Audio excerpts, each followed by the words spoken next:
Bonjour, c'est Black Hole Animé. L'histoire commence avec notre héros, Ark, qui se réveille de son sommeil. Il n'a aucune idée de l'endroit où il se trouve et est choqué de voir qu'il porte une armure. Après s'être calmé, il se rend compte qu'il a déjà vu cette armure auparavant. Il énumère en détail les pièces de son équipement et leurs attributs, notamment la résistance au feu et la régénération du mana, pour n'en citer que quelques-uns. Il est également très familier avec son épée qui, selon lui, frappe aussi vite que les éclairs dans lesquels elle est baignée. La raison pour laquelle il connaît si bien son équipement est qu'il appartient à un personnage qu'il incarne dans un jeu. Il se souvient s'être endormi en jouant, mais il pense que tout est bien trop réel pour que ce soit un rêve. Il remarque que même s'il porte beaucoup d'armure, il en ressent à peine le poids. Ark commence à tester ses capacités et remarque qu'elles sont plus fortes que dans son souvenir. Il découvre également qu'il est capable d'utiliser des capacités magiques qu'il ne pouvait pas utiliser lorsqu'il jouait. Se sentant puissant, il décide de mettre ses capacités à l'épreuve, mais à cause d'un estomac qui gargouille, il décide de manger d'abord. Ark essaie d'utiliser un sort de téléportation qui lui permet de se téléporter dans des endroits où il est déjà allé, mais il échoue car il n'est encore allé nulle part. Il contourne ce problème en utilisant un autre sort qui lui permet de se téléporter à courte distance.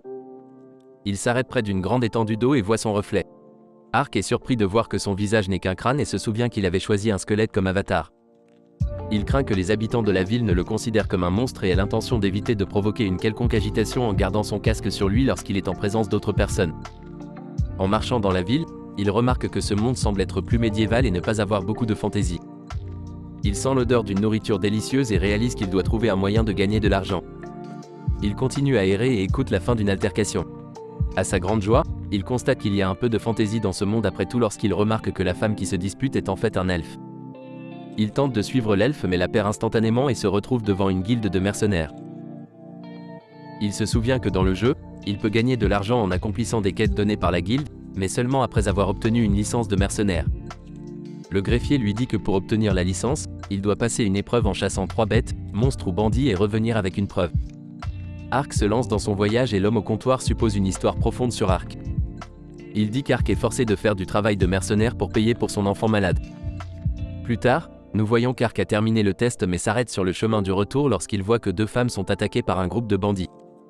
Il prend un moment pour réfléchir au fait qu'il est en infériorité numérique et que cela signifie généralement l'échec, mais il est capable de trouver la confiance dans son équipement de haut niveau. En quelques coups d'épée, Ark vainc tous les bandits et sauve les 2 femmes. Elle se présente comme Lorraine et sa servante Rita. Rita demande à Ark s'il est un chevalier au service d'un seigneur, mais il répond qu'ils pourront en parler plus tard car elles doivent d'abord s'habiller. Il pense cependant que le principe de son personnage est qu'il a été frappé par une malédiction et qu'il est en voyage pour trouver un remède. Il se débarrasse des corps des bandits et s'étonne de son manque de culpabilité alors qu'il n'a jamais tué auparavant. Il suppose simplement que c'est parce qu'ils étaient des méchants. Ark est ravi de voir que les filles ne font pas attention à lui, ce qui lui donne l'occasion de piller les bandits. Les 2 femmes le remercient pour son aide, mais il ne pense qu'à rentrer pour prendre un repas.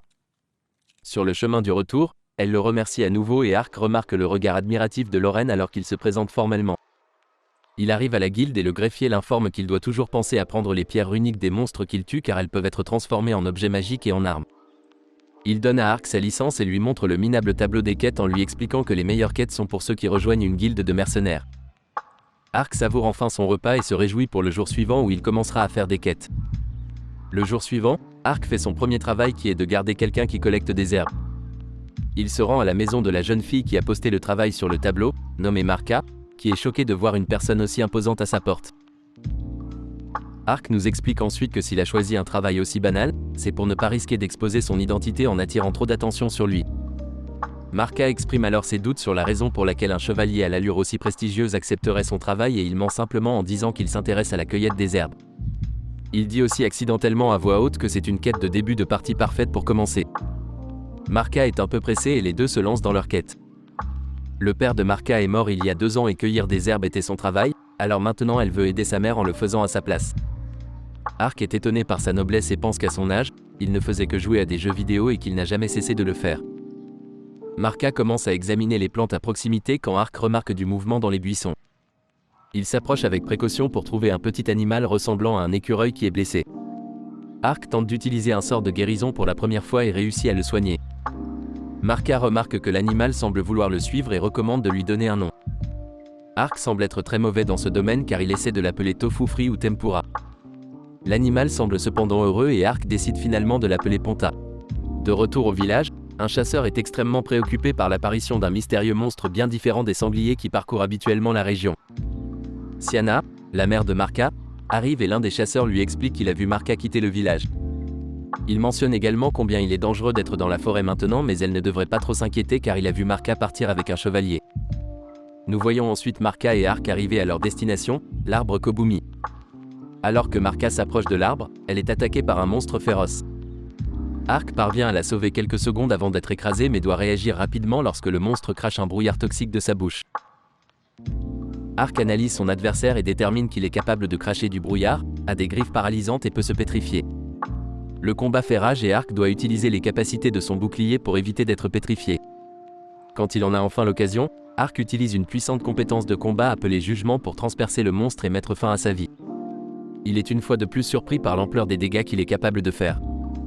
Marca est extrêmement impressionné et dit que tout le monde en ville voudra célébrer la victoire spectaculaire d'Ark. Bien sûr, Ark aimerait éviter toute forme d'attention. Il demande donc à Marca de garder secrète sa victoire sur le monstre, ce qu'elle accepte. Ark remarque alors un anneau autour de la jambe du monstre qui disparaît avant qu'il puisse l'examiner. Plus tard, les deux hommes arrivent au village et Ark offre un sanglier aux villageois. Siona arrive et prend sa fille dans ses bras. Ark s'excuse de ne pas avoir arrêté sa fille et demande que Marca ne soit pas grondé car il n'a jamais vu un enfant qui s'occupe autant de sa mère. Elle embrasse à nouveau sa fille et remercie Ark. Les chasseurs lui demandent s'ils ont vu un monstre féroce pendant leur quête, mais bien sûr, il ment et dit que non. Ils font tous leurs adieux et Ark part avec son nouvel animal. Ailleurs, nous voyons des guerriers dans une bataille féroce contre un monstre similaire. Après avoir tué le monstre, le chef du groupe est informé des nombreuses pertes qu'ils ont subies, dont 15 morts et 38 soldats blessés. Il est également porté à son attention qu'un monstre identique avait été tué. Ils se rendent auprès du cadavre laissé par Ark et sont stupéfaits de voir qu'il a été tué d'un seul coup. Ils sont encore plus impressionnés de constater que le coup a été porté par une seule personne. Ils n'ont aucune idée de qui aurait pu faire une telle chose tout seul mais pensent que cette personne doit être un dieu ou peut-être même le diable lui-même. De retour à la maison, nous voyons Ark parler à Ponta. Il souhaite toujours garder un profil bas mais a envie de tenter une quête plus difficile. Quelques jours plus tard, dans une grotte, nous voyons un groupe de bandits s'enfuir devant Ark car il vient de décimer tout leur groupe. Il achève les bandits et se dit qu'il est heureux d'accomplir des quêtes occasionnelles pour couvrir ses dépenses quotidiennes. Il trouve leur cachette d'or et prend un peu de butin, mais voit aussi quelques cages et n'y pense pas. Ailleurs, il est révélé que l'attaque contre Lorraine était en fait un assassinat manqué commandité par Lord Diento. Diento est choqué d'apprendre que son plan a été déjoué grâce à un seul mercenaire. Il est également révélé que Diento est celui qui a ordonné l'envoi de monstres sur les terres contrôlées par la famille de Lorraine. Diento a une allégeance avec un prince de l'Est nommé Dakaris et la famille de Lorraine a le soutien de la secte des princes de l'Empire de l'Ouest. Il semble que Diento ait tenté de déstabiliser le royaume en vue d'une guerre.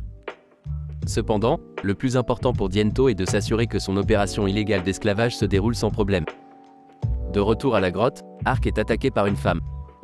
Elle l'attaque avec une telle rapidité qu'il est incapable de dire si c'est une survivante ou non. Il aperçoit son visage et la reconnaît comme l'elfe qu'il avait vu auparavant. La fille exige qu'Ark rende les enfants qu'il a pris, mais il n'a aucune idée de ce dont elle parle. Il tente de lui expliquer qu'elle se trompe mais elle n'est pas convaincue et s'apprête à porter un puissant coup. Cependant, elle s'arrête lorsqu'elle remarque Ponta. Elle la reconnaît comme une créature spirituelle et dit que ce sont des créatures très prudentes qui n'aiment généralement pas les elfes ou les humains. Ark dit que Ponta le suit depuis le jour où il l'a aidé à se soigner. Elle pense que c'est un signe qu'il est honorable et s'excuse pour son attaque.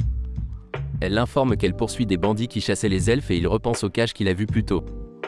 Il se demande pourquoi il serait chassé et elle lui fait savoir que les elfes se vendent très cher sur le marché des esclaves.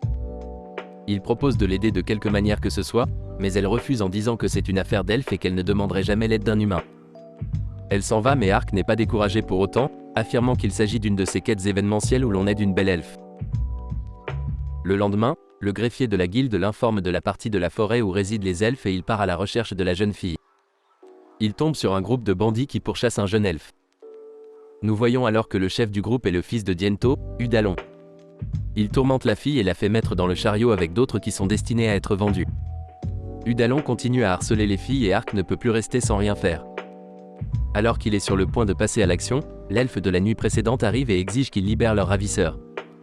Les bandits voient la valeur de l'elfe et veulent la capturer à leur tour. Les bandits n'ont aucune chance car la fille les transperce avec facilité. Udalon est prêt à tout pour l'arrêter et menace de faire du mal aux jeunes filles. Son plan fonctionne et elle commence à harceler l'elfe guerrière.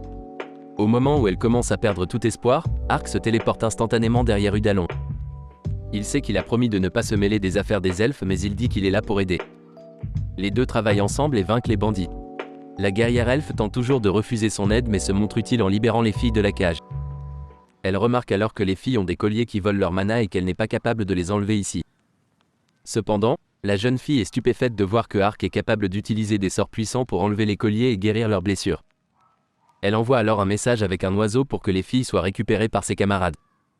Ils se préparent à se séparer et les jeunes filles sont tristes de quitter Ark.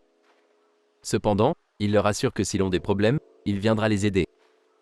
L'elfe guerrière trouve Ark très étrange car elle n'a jamais entendu parler que d'humains barbares et dangereux. Elle est également très impressionnée par son utilisation habile des capacités et se demande qui il est exactement. Il se présente comme personne d'importance, simplement un mercenaire voyageur nommé Ark et son compagnon de voyage Ponta.